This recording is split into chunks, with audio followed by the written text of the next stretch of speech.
Okay, ji, Bismillahirrahmanirrahim. I hope everyone had a good Eid holiday break. We were discussing the user-defined data types, and in that, we were talking about the pointer data type. I think that when we ended, and I would like to go through it again, clarify that a little bit. Uh,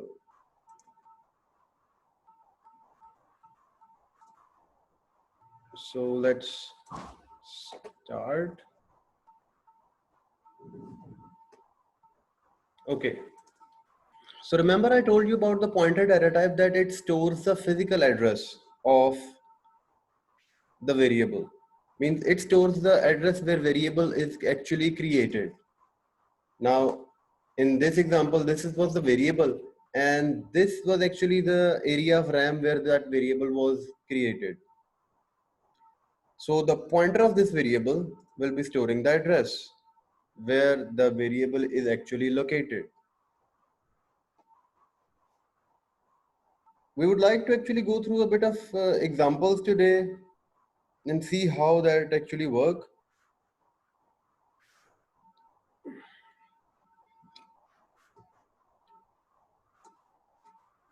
So moving on,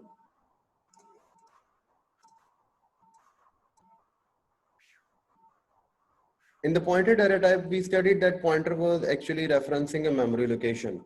To write that in pseudocode, we declare it as t my pointer, this cap sign, caret, and the type name. And then you can declare inside that type, you can declare different sorts of pointer. Let's fast forward to the new bit, which is actually this. I'm going to try and show you a program. This program is actually written in C++. Now, don't be alarmed. It is not going to be your task to write program in C++. I just use this example of C++ to show you the use of pointer, because C actually provides you the low level control, the degree of control to actually manipulate the physical memory location or access the physical memory locations yourself. This first statement over here is just declaring a variable. So this is just the declaration. This int var is an integer variable, which is just declaring the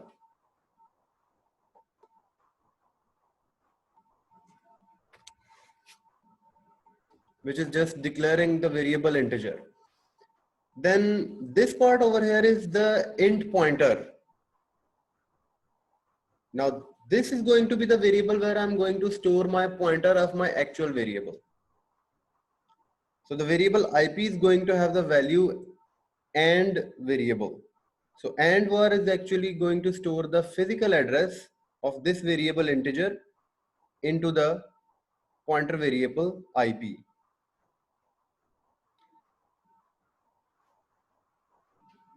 Let's go through it again. This is line number 1 is the declaration of variable. Line number 2 is the declaration of a pointer variable. And line number 3 is just storing the address of the variable into the pointer variable. Then there are cout statements all the way. Cout is just your print statement. For VB.NET users, it's just your console.writeLine statement. So this is just going to be printing the values on the screen. Computer actually uses a data structure called lookup table. This table is actually something which stores the variable, their types and their physical addresses. Now, if you see memory, if this is a chunk of memory, which has memory location from 809 to 812. So this lookup table will store the variable name, the type of that variable, and the physical address of the variable.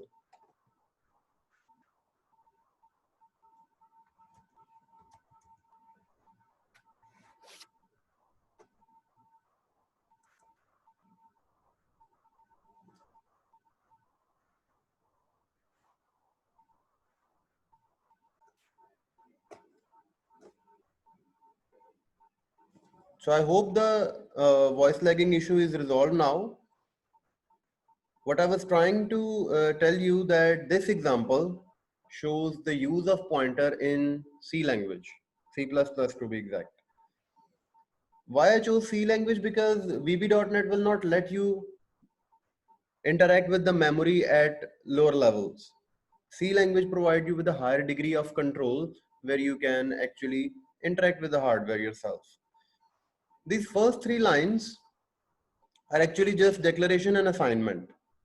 In the first line, I'm declaring an integer variable, assigning it a value 20.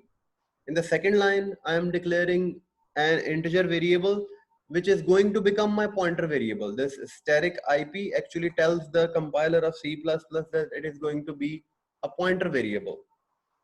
And then in line number 3, what I'm doing, I'm storing the physical address of this variable var in the pointer variable IP. What I want you to notice here that computer actually uses a simple thing called a lookup table. Oops, too big a line. A lookup table which actually stores the variable, their types and their physical addresses. Now this lookup table, as the scope of our program goes, this lookup is storing variable, its type is integer and it is located at the address 810. The second variable is the pointer, which is storing the physical address of VAR. If you see the situation of memory, at 810 you have variable and the value of the variable, and at 812 you have the pointer variable which is storing the physical address, which is storing the pointer of that variable. Now in just a few minutes I'm going to show you this practically, how to implement using the same example that I am showing you right now. When this line number 4 is going to be executed, the value of the variable means 20 should be printed, because we are actually trying to print the value of the variable. This bit right here, line number 5. When we execute line number 6 and 7, the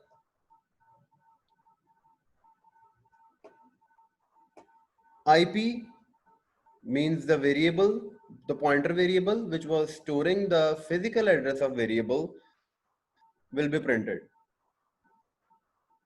And we can do one more thing.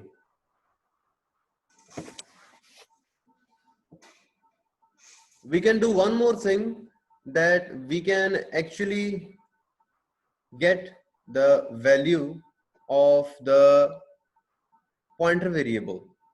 The pointer variable will give us the value 810, and by using this value we can directly access this 20.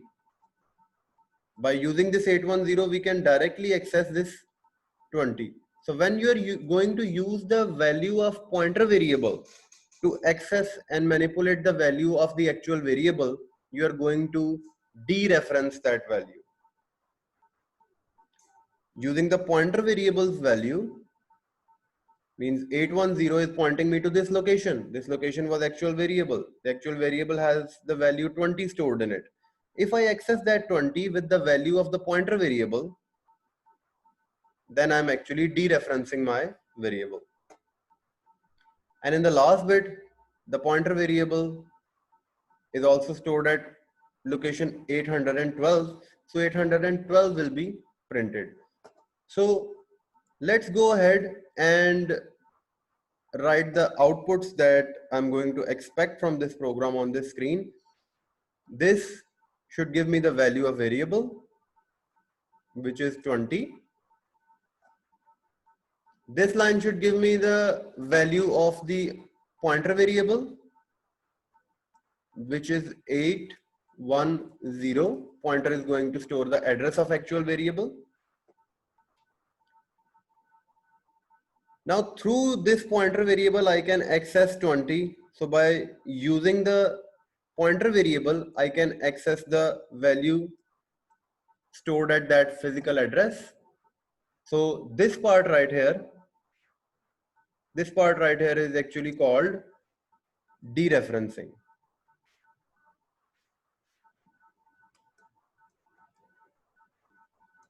This part right here is called dereferencing, accessing the value based on the address stored in the pointer variable. And this last bit over here is going to return the physical address at which I stored my pointer variable, which is 812. Now, I hope this bit is clear to all of you. Let's go through it practically. This is the program written in C++. Again, you do not have to use C++. It's just only for the demonstration purposes. I will explain later in the next slide why I was forced to use C++ for this particular thing. So this is the declaration. This AND word is storing the physical address of the variable in the pointer. If I run this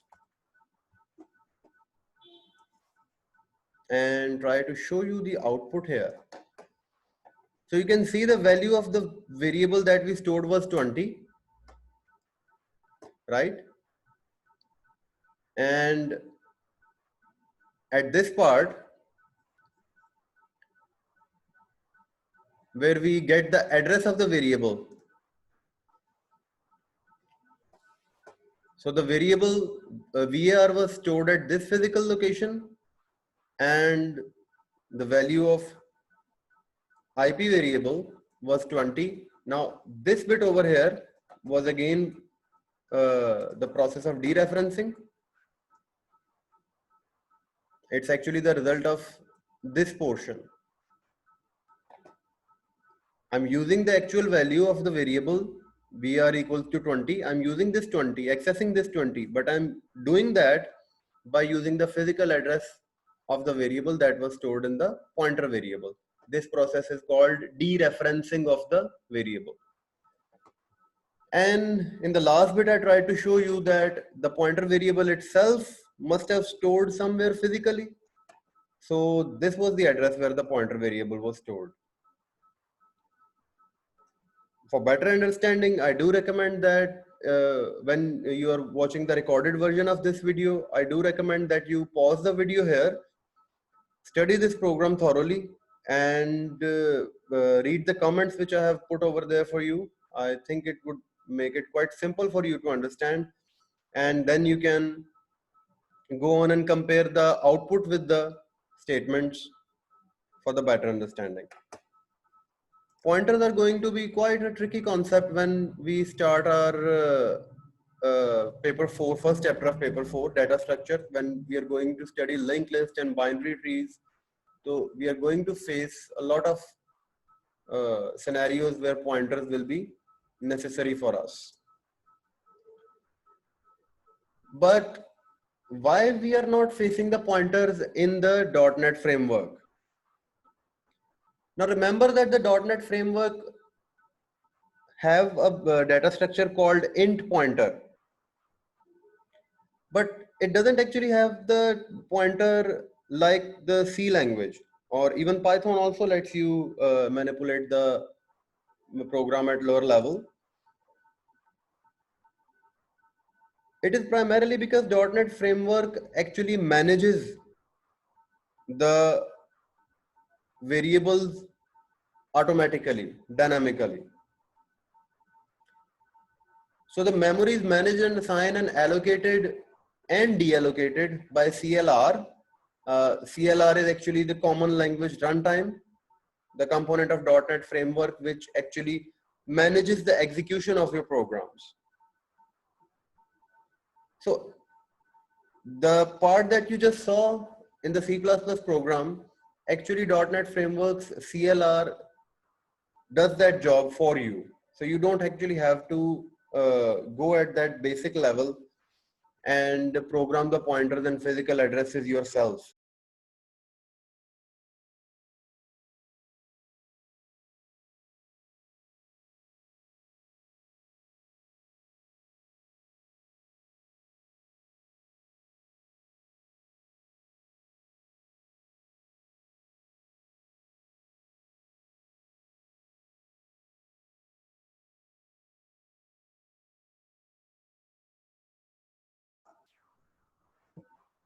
As I was explaining, that .NET framework lets you work with the variables at your end, and it manages the physical addresses and the memory allocation at the back end using the CLR. We are not actually worried about how the memory is being allocated and deallocated. By the deallocation of memory, I actually mean that when a variable is no longer required or when the program is closed, so that area was allocated to the variable, that area of RAM that the variable was occupying, that area is actually cleared.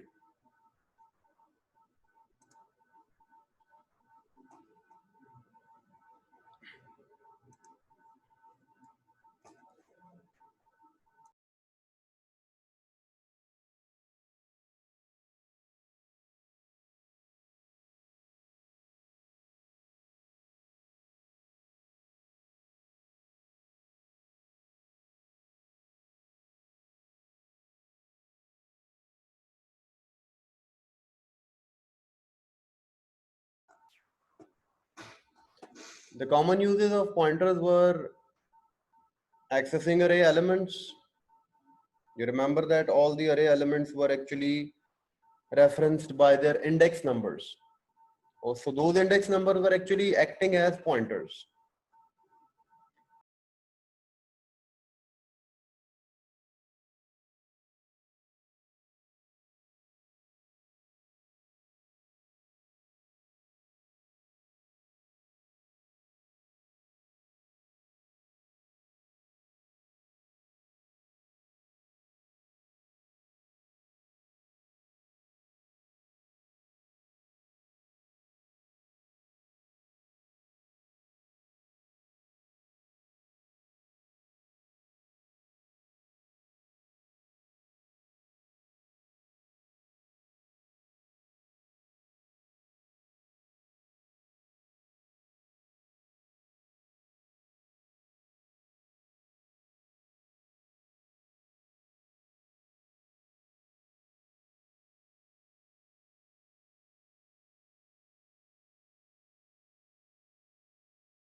Okay, for now, set data type actually provides you with a functionality that you have already performed in the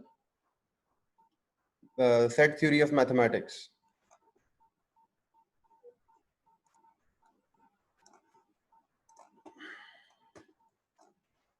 In mathematics, you have actually made sets like this.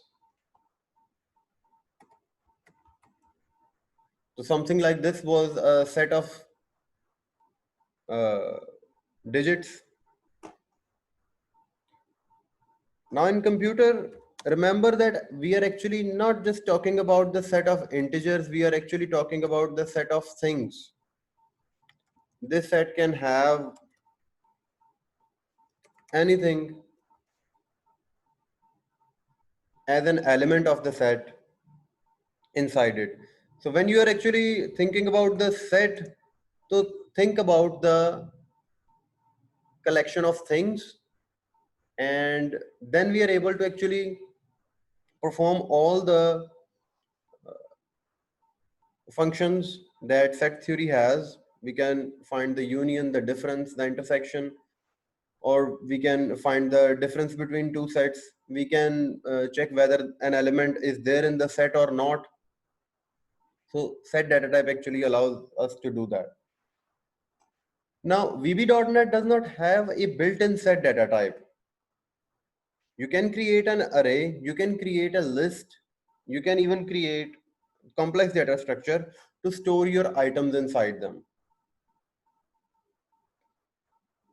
But a particular set data type does not exist in VB.NET as our syllabus actually mentioning set data type.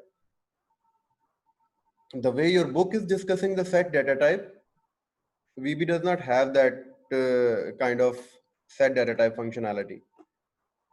Now,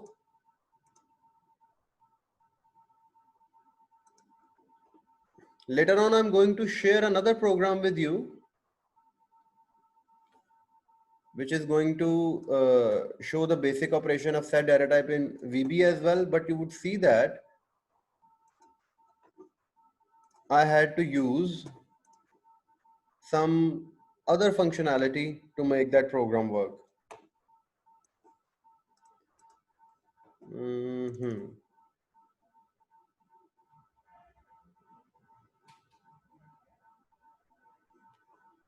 I actually used an extra functionality of LINQ, language integrated query, to access these functions that were not there in the normal programming of VB.NET.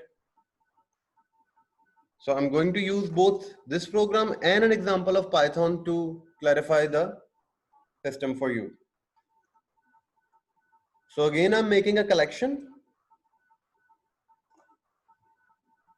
and this collection has a collection of integers in it.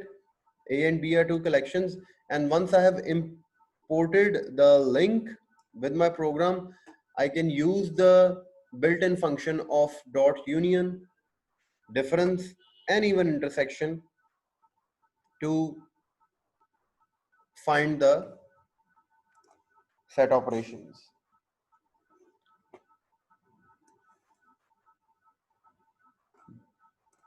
This is how the output is going to look like of this program. When you're going to have the recorded version of this lecture, so you can pause at this point and compare the program with the output. I'm sure it is not going to cause any confusion because all the elements that we have used in the submain of this program, we have already covered them in quite detail.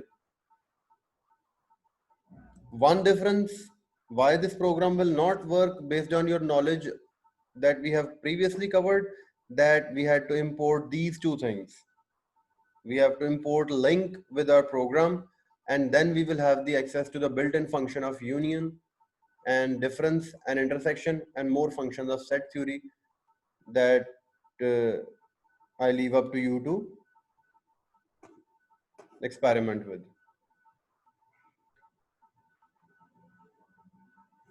Now, if we move on to the Python example of set theory, so in Python, you can simply initiate a variable s1 and assign the set value to that variable.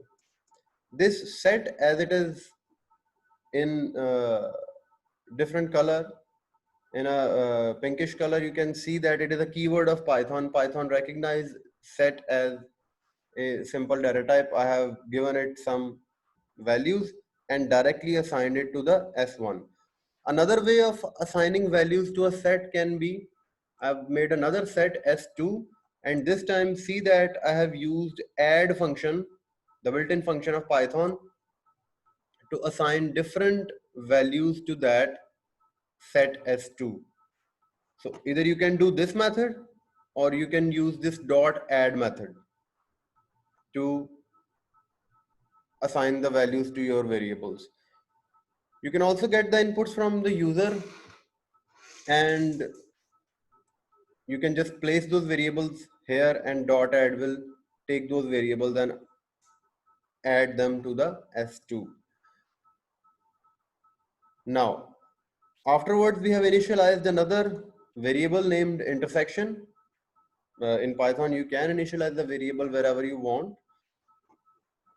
And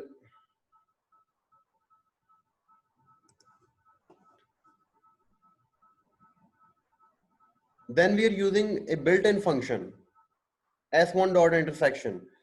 Now Python lets you use s1 and a built-in function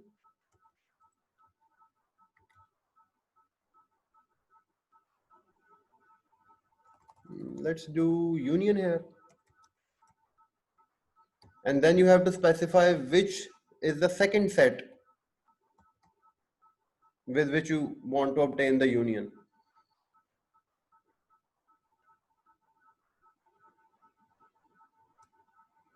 Already done the sorry, I've already done the union in the next line.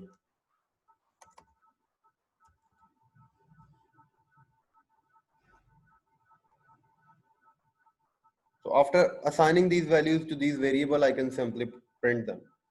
When I compile this program,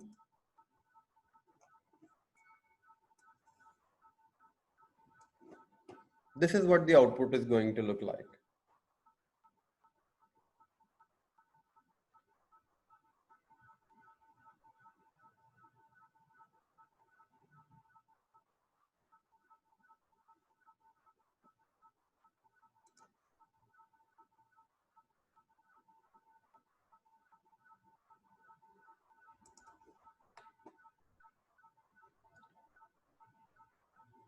Coming back to our VB.NET programs, we have created these two collections, and using the built-in function of link, we can simply obtain the union intersection.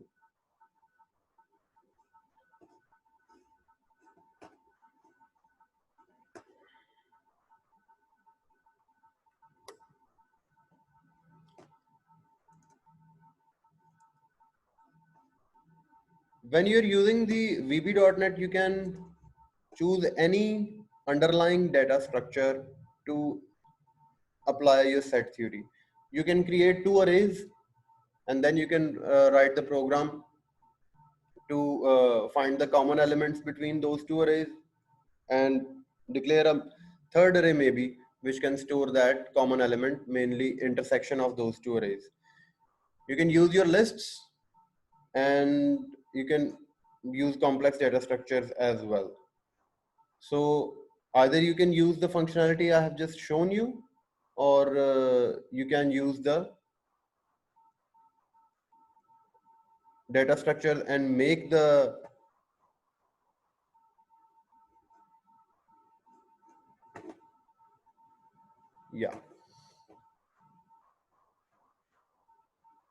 make the sets of data yourself, and then you can write different sorts of code to perform the operation on that those sets of data.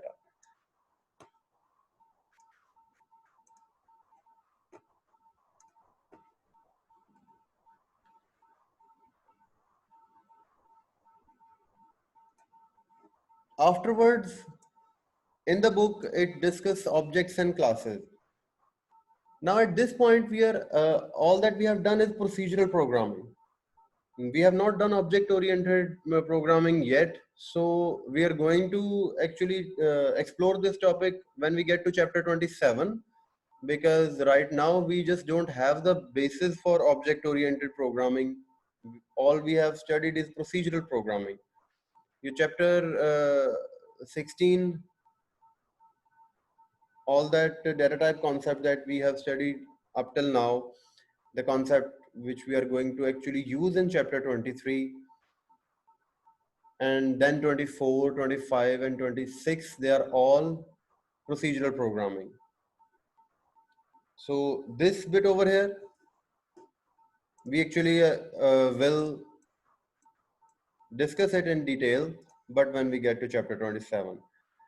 I'm going to leave you with an assignment of finding the uses of different data types and justifying your use with an explanation or justification. I'm going to share those files with you through the school's channel. Be sure to send me the assignment file completely. Do not lag in that, because if you're not doing the assignments, you will have a lot of difficulty applying your concepts. So please work on the assignments. If you have any questions, you can reach me directly. So now we are going to move to the question answer session. Thank you very much. I'll see you tomorrow.